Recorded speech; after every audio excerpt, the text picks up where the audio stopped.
Hi, everyone. Judge Andrew Napolitano here for Judging Freedom. Today is Monday, April 8th, 2024. Kyle Anzalone from antiwar.com joins us now. Kyle, it's a pleasure. My friend, thank you for coming back to the show. This morning, an Israeli journalist reported, and Alistair Crook reported and analyzed on the use by the Israeli military of an algorithm called Lavender, which is apparently AI, and by which the Israeli computers directed who should be killed. That the AI system using this algorithm actually put up images of people that the Israelis felt were in or were sympathetic to Hamas and assigned them numbers from 0 to 100, 0 being the must kill, 100 being the must kill, 0 being stay away. Does any of this surprise you? Does any of this absolve, I can't imagine how it would, the Israelis from moral culpability by pointing to a machine or a computer? Yeah, I guess shocked but not surprised, Judge. And this is a high-tech genocide, basically what's going on here. They're cleansing their genocide. They're washing their genocide in AI tech, allowing that article that you're talking about is from 972 Magazine, a Tel Aviv-based outlet, where they talked to several Israeli officers and military personnel who are involved in the procedure here. And what they say is, this is the worst kind of social credit score in the world, right? Where the Israelis essentially assigned all the Palestinians a score, as you said, between 1 and 100 and above a certain number, which has changed, by the way. They bumped it down or bumped it up a couple times to add more people to the kill list, making it so that, a lower score will put you onto the kill list. But the Israeli military, they said if the AI program Lavender recommends a name, they put it on the kill list within 20 seconds. The only thing they check is that the intended person is male. They didn't even say they checked the age. And so it could be some of these intended targets are very, very young. Absolutely horrifying. But maybe the worst part of all this, if that's not bad enough, is that the Israelis actually waited till the names on the kill list returned to their houses and killed not only the person on the list, but their entire families, and intentionally. And the program was called Where's Daddy?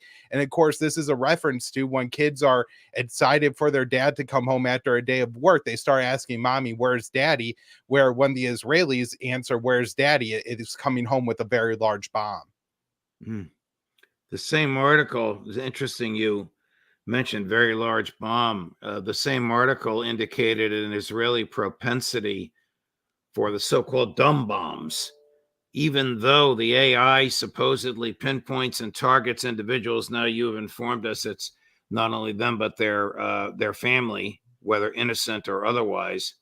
The Israeli preference is for the 2,000-pound or even 500-pound dumb bomb, which destroys anything in sight, as opposed to the more expensive smart bomb that aims for an individual. It seems like the more we learn about this, the worse it gets. Last week, we were all upset over the killing of the 7 aid workers, which seemed to have caused more of a kerfuffle in the West, perhaps because they're white, than the killing of 33,000 Palestinians. Now we find out that those 33,000 were designated by a computer. Does Netanyahu actually think he can absolve or he can escape moral and legal condemnation for this slaughter by pointing to an algorithm named Lavender? Yeah, I'm not sure if this is Netanyahu's way to absolve himself, or if he really cares if the international community condemns him for being immoral. I think he really just cares about his perception in Israel and maybe his legacy in Israel overall. And I think maybe he calculates that his legacy is either going to be years of propping up Hamas and using Hamas as a cudgel so he didn't have to negotiate at all with the Palestinians until it ultimately led to October 7th. And of course, his legacy of corruption. And so if he could be the Israeli leader that finally deals with the Palestinian problem, and particularly in Gaza, and just ethnically cleanses the place and removes all the Palestinians, I think that's what Netanyahu is concerned about his legacy being. And that's where that's his thinking on what he wants to have his public image be, at least in Israel. Here's Leon Panetta, not my favorite public official, although a long-time friend of mine, admonishing Netanyahu on one of the talk shows yesterday, saying, "You're never going to destroy Hamas." Cut number 5. Netanyahu keeps saying we're going to destroy Hamas. Look, you're not going to destroy Hamas. Hamas is going to be around. What you can destroy is the leadership that was involved by Hamas in the attack on October 7th. And I don't think he's made that clear, that ultimately this is about killing the leadership of Hamas, not just wiping out Hamas. If we had a better sense of mission here, I think we'd have a better sense of how this war could come to an end. Barry Johnson says, this is absurd. For every leader you kill, he'll be replaced with 2 people who'll be more ardent than he was. Right. I guess one important point. Let me just stop you. What we're watching, I want your answer, but what we're watching are the massive demonstrations in front of Netanyahu's house. This goes on 7 nights a week now. Go ahead, please, Kyle. Right. I guess, the 2 points I would want to make on that clip are, one, this is something that most Americans have known. They watched what happened in the war on terror when on 9/11, the members of Al-Qaeda could maybe fit in a pirate boat, as my boss, Scott Horton at the Libertarian Institute likes to say. And now there's tens of thousands of jihadists spread all the way from West Africa to the Philippines. And so obviously trying to eliminate jihadism with bombs only creates more jihadists. And so that would be a failure. But what I think he really gets wrong in his analysis is that Israel isn't trying to wipe out the leadership. As we saw and talked about with the Lavender program, what they were doing, they put 30,000, I think 37,000 names on the list, and most of these were junior members of Hamas. If you look at the number of people in Hamas that Israel claims to kill, almost all of them are low-level fighters. They've gotten almost none of the leadership. And so what Israel is trying to do isn't even kill the leadership of Hamas, as Panetta is suggesting. What are they trying to do? Isn't it ethnic cleansing? Isn't it, as Ben-Gvir said, to turn these Gaza cities into soccer fields? Yeah, I think the goal of the Israelis at this point is to make life in Gaza so unlivable that the Palestinians, quote, willingly leave, that they would choose to go to another country rather than starve to death. And I think the Israelis are going to try to incentivize countries, maybe Rwanda, the Congo, or something like that. We'll pay you $100,000 if you take 100,000 of these Gazans, or something like that, to try to offload their Palestinian problem. In the meantime, the uproar over the killing, the slaughter of the 7 food workers seems to have died down. Bibi seems to have survived it. Right. We had President Joe Biden say that the Israelis did everything that he asked them to do, which, really indicates that the White House isn't looking to change the policy for Israel in any meaningful way, but just to change the rhetoric a little bit to stave off the political pressure building in the U.S. It's amazing that, we've had 200 aid workers in Gaza killed over the past 6 months, hundreds of journalists, hundreds of doctors, just civil servants everywhere, and innocent people. We're talking about at least 13,000 children have been killed. People, the most innocent people, babies, have been starved to death, and none of this resulted in the White House's ire. And yet, it finally takes somebody who's a personal friend of Joe Biden losing some of the members of his aid organization, and I guess one American being killed, one white American being killed, to really start to change at least the serious rhetoric out of the White House. Now, it also goes to show how much leverage the White House really has in all of this, because we did affect a little bit of Israeli policy change as far as opening border crossings with just a by phone call to Netanyahu. Here's a clip from Martha Raddatz at ABC News. She and her team put together a timeline which is startling. Event, U.S. comment. Event, U.S. comment. Event, U.S. comment. No change in U.S. behavior. Cut number 3. I want to show you a timeline, Admiral Kirby, and wonder why things might change this time. November 6th, death toll in Gaza passes 10,000. November 10th, Secretary Blinken, far too many Palestinians have been killed. December 12th, Biden says Israel is losing support to indiscriminate bombing. December 22nd, death toll in Gaza passes 20,000. February 8th, President Biden calls a response in Gaza over the top. February 29th, death toll in Gaza passes 30,000. March 2nd, Vice President Harris said there must be an immediate ceasefire for at least the next 6 weeks. April 1st, IDF strike kills 7 World Central Kitchen aid workers. So why do you think anything will change? I'm glad you brought that timeline up because it shows the growing degree of frustration that we've had with the way these operations are being prosecuted and the way that the Israelis are acting on the ground in terms of civilian casualties. So we have been increasingly frustrated. And again, that was a core message that the president delivered to Prime Minister Netanyahu in their phone call this past week, that if they've got to do more, they've got to make changes. Now, the Prime Minister assured the president that he would do that. We've seen some announcements in those early hours. That's welcome. We got to see more. We've got to see it over time. We've seen some announcements. That's welcome. Has there been any change whatsoever? Any measurable, noticeable change in the behavior of the IDF except to make things worse? Not at this time, Judge. They opened up one border crossing. They said they are going to allow checkpoints to happen at another port. They say the amount of aid going into Gaza has ticked up some, but is still far short of the 500 aid trucks that were entering Gaza every day prior to October 7th.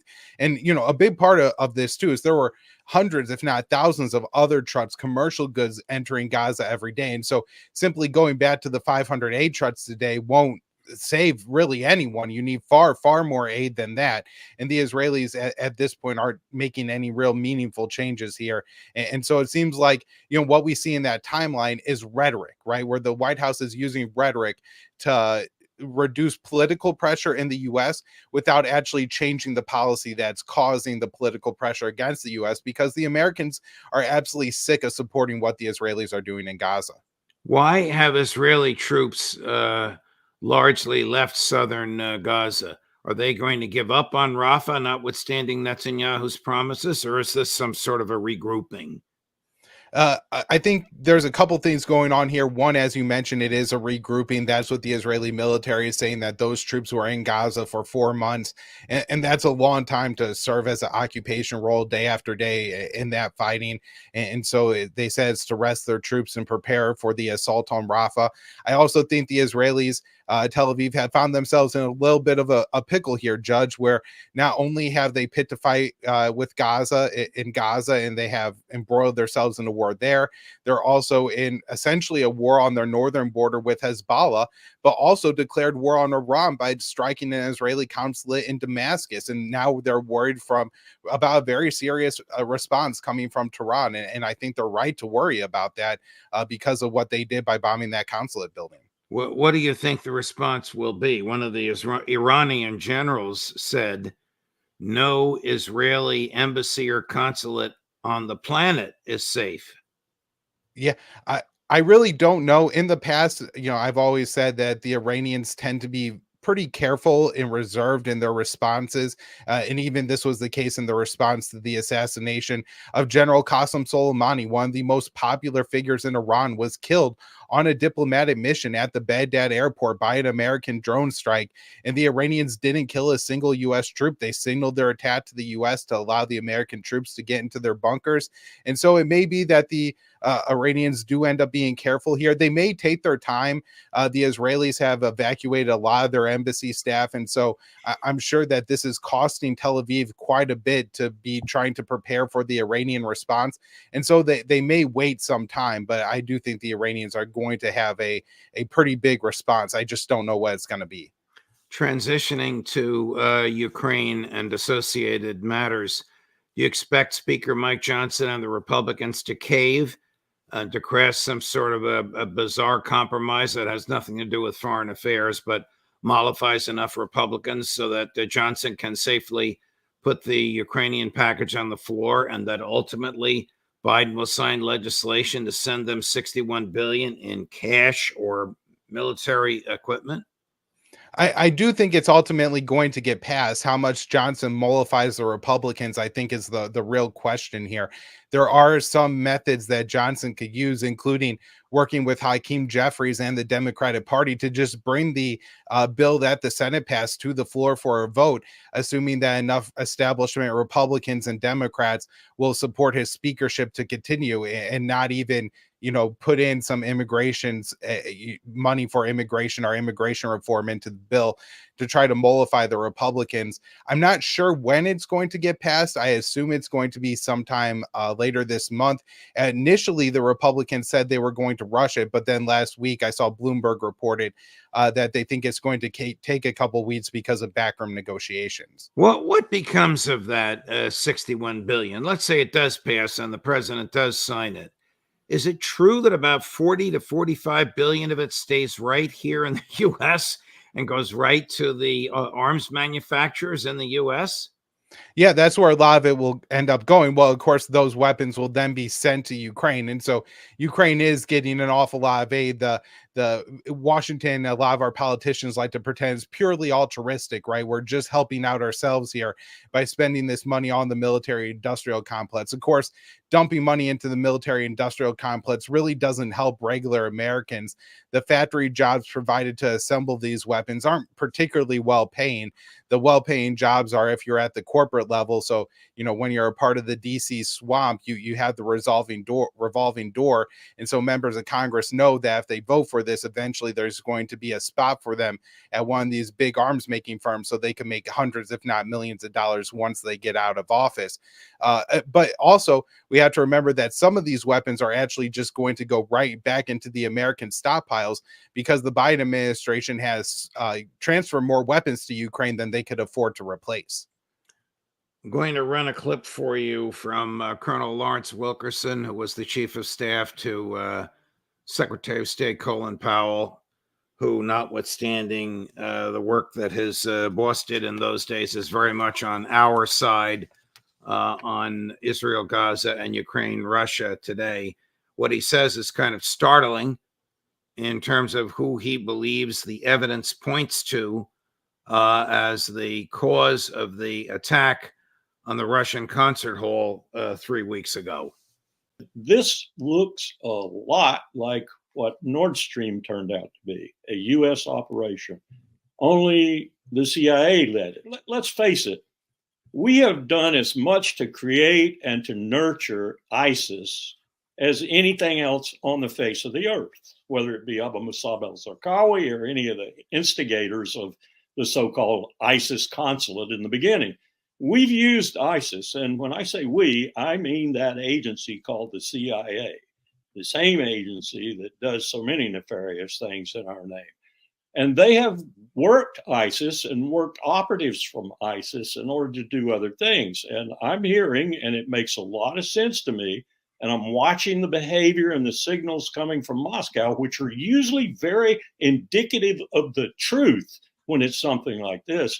And I think that's what Putin believes. And I think the intelligence community in Russia, whether it's the GRU, the NKVD, the KSB, the FSB, or whatever, they believe it too. And that makes this Ukraine conflict a different conflict as of that killing of that many Russians that close to Putin, and blame lying, at least in part, with the people who orchestrated it, being the CIA.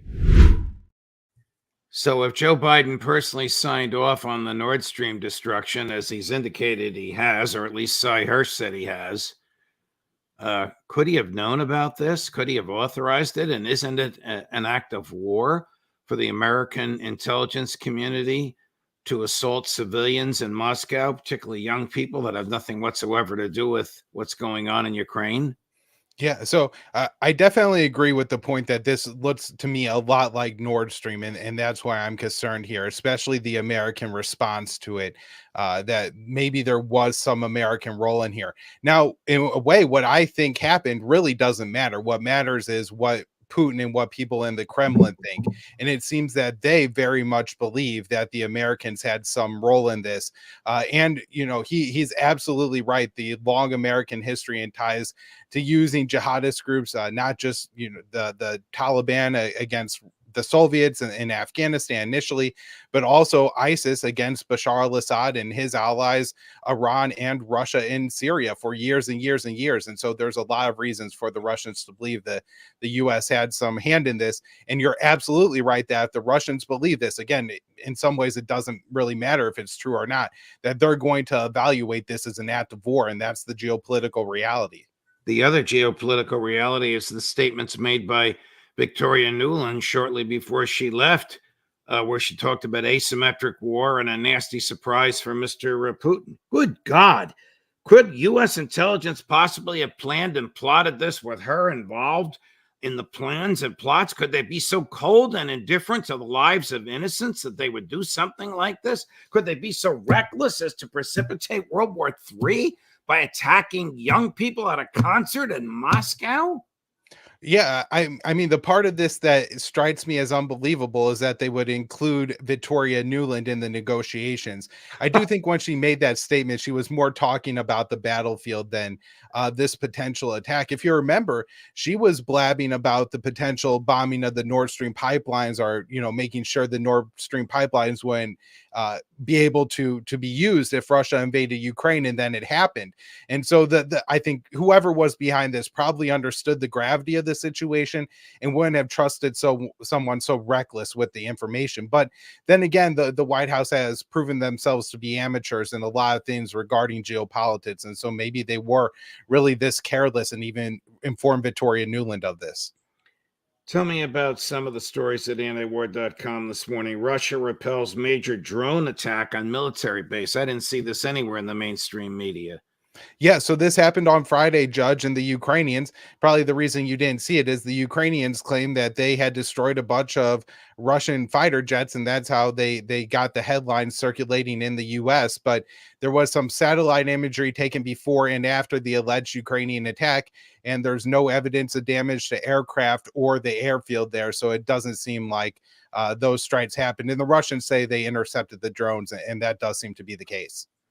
The other one that caught my attention says I can't believe what I'm reading. Ukraine embraces neo-Nazi bad guys attacking Russia. What is that all about? Yeah, so this is a really important story, and it was written by Connor Freeman, who I know has been on this program a couple times in the past week, and he co-hosts my podcast with me, Conflicts of Interest. And what Connor details here is how the Ukrainians are willing to use and align themselves with the Russian Volunteer Corps, which is a group of Russians who have neo-Nazi ideologies who are willing to carry out cross-border raids into Ukraine and are essentially just looking to terrorize the local population in order to cause problems within Russia and for Putin, even though it really doesn't have any major impact on the battlefield.